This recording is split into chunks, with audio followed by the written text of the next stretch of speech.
Well, it's turned out to be the summer of the shark. Now the scariest of all sharks swimming along the shore of East Coast beaches.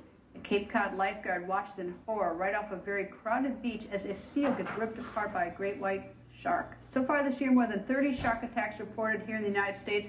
Those attacks leaving swimmers on edge with flashbacks to that blockbuster Jaws. Head lifeguard at the Cape Cod National Seashore, Randall, watched that attack. He is on FaceTime and going on the record. Chris, tell me what you saw. Well, Greta, I was on the north shore of our beach in Nauset Light. I was scanning the waves, going from left to right. I heard a couple of patrons say maybe they had heard a shark. When I saw my head share, I received a signal that there was a fin. I turned, I saw an explosion in the water of blood and a very wounded seal working its way toward shore. How far off the shore was this shark, and is that in an area, I mean, did the swimmers go out that far? There were some swimmers probably about 20 or 30 yards away. It was during low tide. I would say it was probably about 30 yards out or so, maybe a little more. It's tough to judge because of the tides. And this was a great white shark? I mean, and how good a look did you get at him or her? It was hard to judge. I only really saw the explosion of blood. The other gal in the head share, Stephanie Wilson, saw the fin.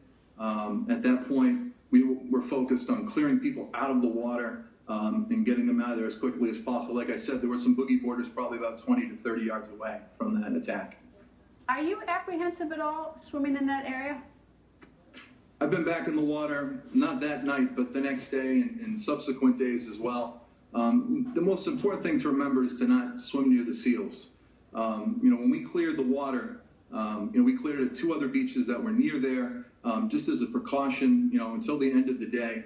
But the sharks are really looking for the seals. So my important tip to everybody is to always stay away from the seals. And what about the swimmers? Are they just taking it in stride, or are they a little bit freaked out about this?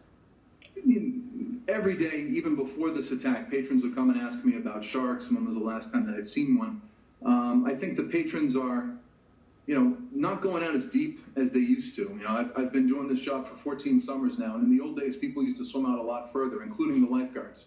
But I found that a lot more people stay a lot closer to shore than they ever have before. But, the seals are moving in that way, too. Chris, thank you. It's been an honor, Greta. Thank you. Thank you. And coming up,